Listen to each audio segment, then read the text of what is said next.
Fala pessoal, estamos no Paulista Show, 7ª edição, e hoje eu estou trazendo aqui o Rian. Ele vai trazer para a gente todo o conhecimento que ele tem na área que ele mais domina e vai falar também das principais dores que enfrentamos hoje, depressão, ansiedade, burnout, enfim. Esse episódio ele vai ser um episódio muito especial. Seja bem-vindo, Rian.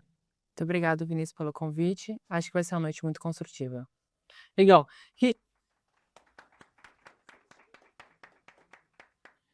Rian, hoje você traz para gente algo que muitas pessoas acabam sofrendo, tanto dentro das empresas, quanto na família, nos negócios. Quando você traz a questão do cansaço, de trazer esse estresse para o dia a dia, como que você consegue ajudar essas pessoas? Então, no conteúdo específico, né, eu venho aqui para apresentar um pouquinho para vocês sobre o burnout. O que seria o burnout? Então, é a sobrecarga do corpo, o excesso de carga horária de trabalho que acontece dentro da vida das pessoas, né?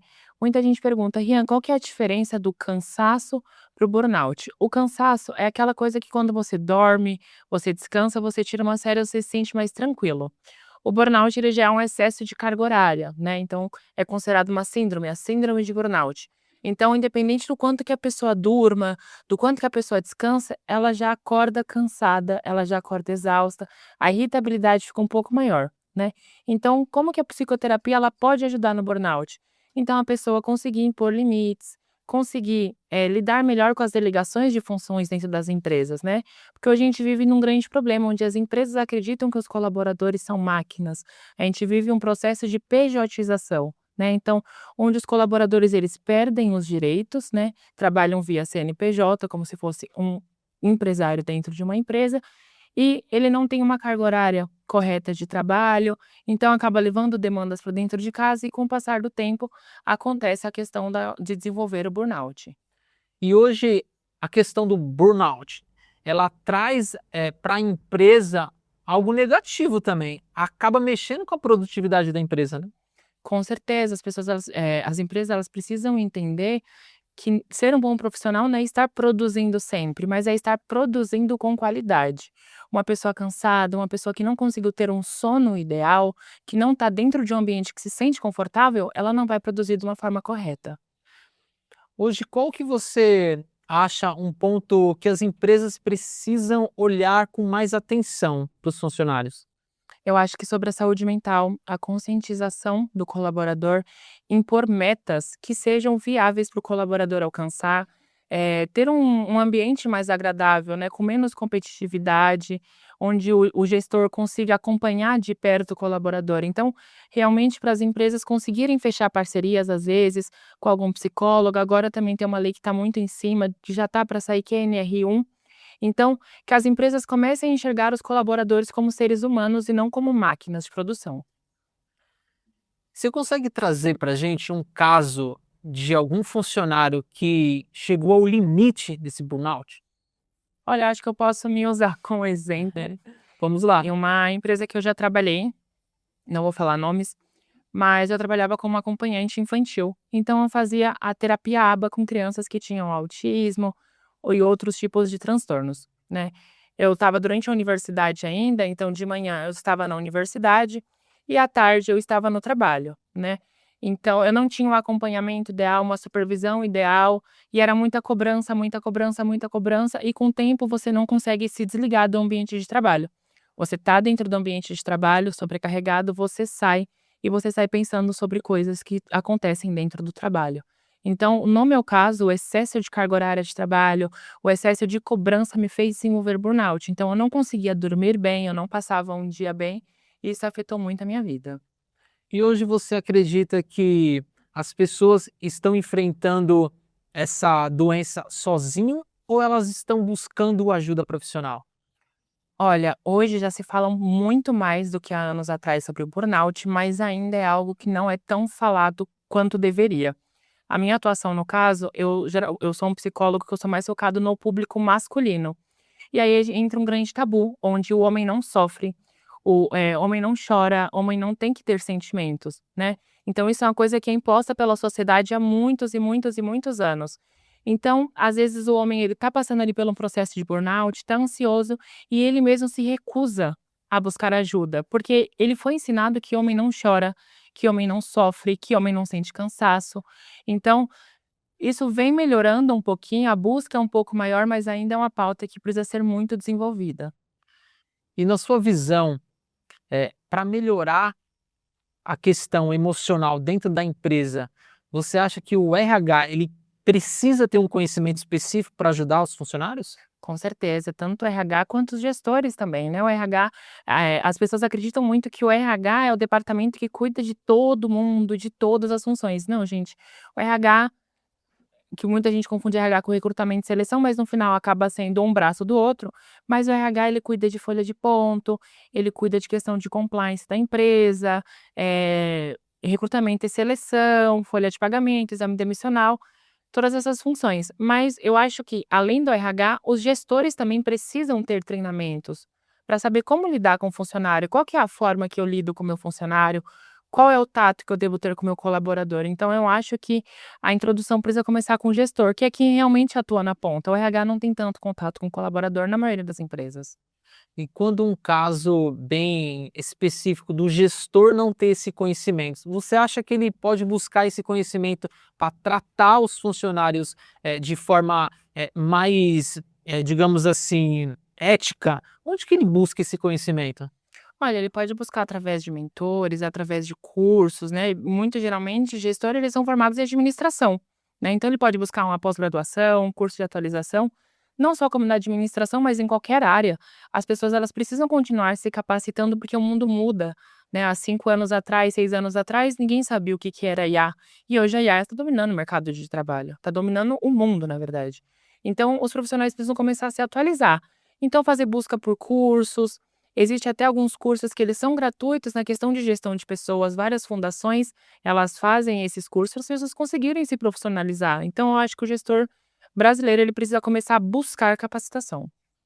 Com essa nova norma NR1, você acha que as pessoas estão dando maior importância pela questão emocional aos funcionários? Sim, as empresas estão começando a buscar profissionais, não necessariamente psicólogos, né, o ideal, no meu ponto de vista, é que seja feito por psicólogos, mas é uma lei muito aberta, então outros profissionais podem fazer, e sim as empresas estão buscando profissionais para avaliar os riscos psicossociais dentro das empresas, o que é um bom sinal.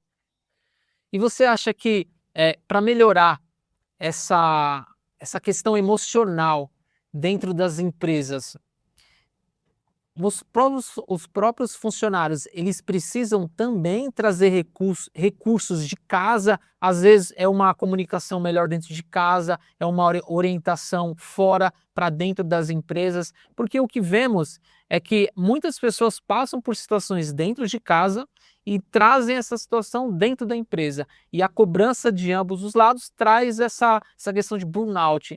Qual que é a sua visão para trazer, de fato, uma orientação para quem está em casa, trazer não só o conhecimento, mas habilidades emocionais para não afetar a empresa? Então, a questão emocional realmente é tratada dentro do processo terapêutico, né, então, a pessoa aprender a dosar os sentimentos, a como lidar com as situações, a como não descontar no próximo uma coisa que é sua, né. Então, eu acho que tudo isso envolve dentro do processo terapêutico, da pessoa realmente se conhecer, da pessoa aprender a lidar com as suas próprias emoções, né, então a gente vive hoje numa sociedade que as pessoas, elas não conseguem demonstrar os seus sentimentos, que elas acabam descontando o que o próximo fez dentro de casa, dentro da empresa, né. E é no ponto que eu volto onde eu falo que as empresas precisam se tornar um ambiente seguro, um ambiente confortável para os colaboradores, né. Então, vou dar um exemplo, eu sou um gestor, então eu dou uma liberdade para minha equipe de quando eles passaram por alguma coisa, eles chegarem em mim e conversar. Então eu preciso saber que naquele dia o meu colaborador ele não está bem. Então eu chego, eu sento e aí eu converso com ele, né, para a gente entender um pouquinho sobre o que está acontecendo. E é justamente onde a empresa precisa entender que o colaborador ele é um ser humano, ele não é uma máquina. Então nem todo dia o colaborador ele vai produzir o que ele produziu no dia anterior. Então é entender e saber lidar com as adversidades humanas. Você acha que, em alguns casos, funcionários têm medo de falar com o gestor? Com certeza. Em muitos casos, o colaborador ele tem medo de falar com o gestor. Porque parece que se ele tiver medo, ele traz vulnerabilidade dentro de uma situação e muitas vezes, por ele falar o que acontece dentro de casa, ele não quer expor dentro da empresa aquilo que ele vive. Então, por ele não ter um relacionamento legal com o gestor, ele acaba escondendo isso. Só que chega um momento que vai explodindo e acaba danificando a própria operação dentro da empresa. Qual que é o conselho que você dá assim para as pessoas ter uma comunicação mais eficiente com os gestores? Olha, eu acho que é uma via de mão dupla. Eu acho que assim como o colaborador ele precisa ter um diálogo melhor com os gestores precisam dar essa abertura, né. Então, às vezes o colaborador ele não fala para o gestor o que está acontecendo, porque ele não tem nem abertura, porque o gestor está tão focado no resultado, na parte estratégica, na parte operacional, que ele esquece da parte da gestão das pessoas, né. Então ele esquece que ali ele está cuidando de pessoas dentro de uma empresa como gestor. Então eu acho que é uma via de mão dupla, onde os gestores eles precisam começar a ouvir os colaboradores, a dar essa abertura para os colaboradores e os colaboradores em si começarem a ter um pouquinho mais de liberdade com o gestor. Não que o gestor vá fazer o papel de psicólogo ou de psicanalista ou de terapeuta, mas que ele encontre ali naquele momento uma forma de explicar o que está acontecendo com ele e nunca se esqueça de procurar ajuda, né? Seja com psicólogo, psicanalista, para realmente se entender, para viver um pouco mais saudável. Na sua visão, qual que é o maior desafio dentro das empresas com essa questão emocional? Eu acho que o ambiente em si. Então, quando a pessoa ela já vai trabalhar estressada, que ela já a pessoa quando ela está em burnout, ela já acorda cansada, ela já acorda estressada. Então a pessoa que já está numa rotina maçante, que já está cansado, às vezes quando ela entra em burnout, ela não tem nem forças para levantar da cama. E aí começa as faltas, os atestados, e às vezes as empresas acabam desligando o colaborador, porque acredita que o colaborador está faltando para sacanear a empresa, para qualquer alguma coisa, porque a pessoa não buscou ajuda. Então a pessoa não tem um atestado, um laudo, alguma coisa para entregar na empresa que justifique o motivo. Então a empresa não fica ciente do que está acontecendo e às vezes o colaborador às vezes acaba sendo prejudicado também. E é um tema que está sendo abordado muito nas redes sociais, burnout, e também eu quero trazer para a audiência um tema específico. Hoje, com essa nova tendência das empresas terem o 6 em 1, qual que é a sua visão sobre essa mudança? Então, atualmente, né, o Brasil ele trabalha com a carga horária de trabalho 6 por 1, o que ao meu ver não é o ideal, né. Então você resume a sua semana em 6 dias de trabalho e 1 de descanso, né. Então, vou dar um grande exemplo, uma mãe de família ela tem um dia para ficar com os filhos, ela tem um dia para ir ao banco, então o pai que tem um filho ele tem um dia para descanso. Então assim, a gente resume uma vida em 6 dias de trabalho e 1 dia de descanso, ou então 1 mês de trabalho e 4 dias de descanso, o que se torna desumano. Então as pessoas elas não conseguem descansar, não conseguem ter uma rotina saudável, e isso acaba desencadeando muitos problemas, né. Então isso cresceu muito esse ano da questão da escala 6 por 1, que é realmente inviável, é muito difícil uma pessoa ter um dia de descanso na semana, entregar um trabalho produtivo e viver de uma forma saudável, porque cansa, esgota a pessoa, né. E dentro do nosso regime brasileiro, as pessoas têm férias a cada 1 ano. Então você para pensar de 12 meses, né, a pessoa só tem 4 dias de descanso por mês. Então é muito exaustivo, é extremamente cansativo. Então eu acredito que a entrada da 5x2 no Brasil vai ser um divisor de águas, se as pessoas começarem a cuidar da saúde, a ter mais tempo com os filhos, com a família em si. Diante de tantos desafios, tanto em casa quanto nas empresas, a sua profissão, o que você traz de solução para os seus pacientes? Qual que é o ponto mais importante que você pode compartilhar, tanto nas redes quanto com as pessoas que estão aqui também? Então acho que nesse ponto a questão da conscientização. Às vezes a pessoa acha que ela tá cansada, que ela tá estressada, ou que não gosta do trabalho e ela realmente não entende o processo que ela tá passando, né. Então nas minhas redes sociais eu costumo transmitir sinais. Então, eu geralmente abro caixinha de perguntas, se as pessoas conseguirem me mandar mensagem, se tem alguma dúvida, tira lá, posto alguns vídeos indicativos, explicativos para as pessoas entenderem sobre as patologias, né? E também, acreditando muito na democratização da psicologia, eu tenho dias separados na minha agenda onde eu faço atendimentos a valores sociais. Então, como que funciona? É um atendimento onde eu cobro menos da metade do custo que eu tenho para fazer o atendimento com outros pacientes, eu cobro um valor um pouco mais baixo para democratizar, então para que mais pessoas tenham acesso à terapia.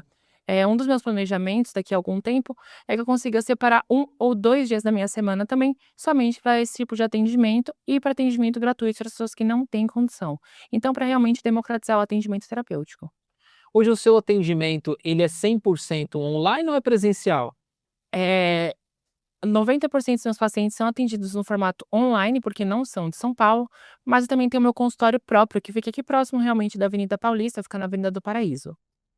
E hoje os seus clientes, hoje, pacientes, como é melhor, Pacientes. pacientes, quais são as dores mais latentes que eles têm? Olha, acho que a minha busca maior hoje é ansiedade, é sexualidade, é burnout. Então, acho que esses são os 3 temas que mais eu tenho busca dentro do consultório.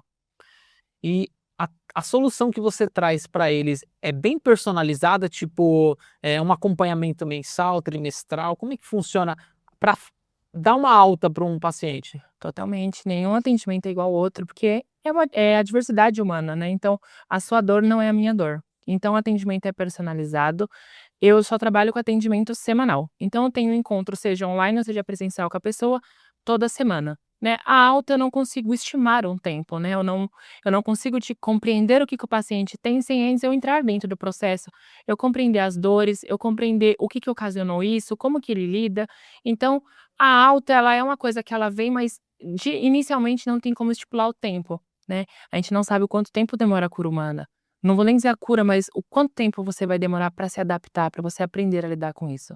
Então, os meus encontros geralmente são semanalmente, raros casos são quinzenalmente. Entendi. E hoje eu gostaria que você compartilhasse, uma mensagem importante para sua audiência, que fosse chegar em mais pessoas, que pudesse alcançar não só os ouvidos, os olhos, mas o coração, para aquela pessoa que realmente precisa do seu serviço, mas precisa de um ponto específico, às vezes uma decisão, às vezes um olhar clínico, às vezes uma chance de chegar até você. Qual mensagem você passaria? Eu acho que o cérebro é o que sustenta o corpo. É a nossa chave mental, é o mo como se comparando a gente a um carro, é o nosso motor, né. Então nós precisamos cuidar do que mais importa pra gente, então da nossa sanidade mental, da nossa saúde mental, do nosso cuidado com o próximo, né. Então eu acho que as pessoas, não só comigo, mas com outros profissionais também, que cuidem da saúde mental, que eu acho que é uma das coisas mais importantes que a pessoa pode fazer por si mesma. Bom, é uma satisfação te conhecer hoje pela primeira vez. Eu tenho certeza que esse espaço aqui é para pessoas assim como você, que tem a simplicidade de trazer a solução para outras pessoas. Porque o que você está falando aqui, em algum momento, nos cortes ou na entrega do material na íntegra, que também vai para o YouTube, vai tocar o coração das pessoas e fazer elas tomarem decisão. Às vezes elas precisam sim enxergar que estão passando por uma situação. Porque quem está nos assistindo, às vezes fica pensando, nossa, era só isso que eu precisava escutar. E quando chega uma pessoa que traz todo esse conhecimento, é o gatilho inicial para ela tomar a decisão certa. Então eu sou muito grato pela sua visita aqui no Paulista Show, pela plateia entender e levar para casa esse conhecimento que você está trazendo para a gente. Então, Ian, muito obrigado pela sua participação. Gostaria que você trouxesse também um ponto importante que você mais gostou aqui do Paulista Show. Olha, eu acho que o networking que teve aqui foi muito importante, então conversar com pessoas de vários nichos diferentes, né, e conhecer coisa que a gente sequer conhecia, ou ter conhecimento que a gente não tinha, né. Então acho que esse foi o mais legal aqui do espaço, então você se conectar com outras pessoas. Bom, Rian, então muito obrigado pela sua participação e uma salva de palmas.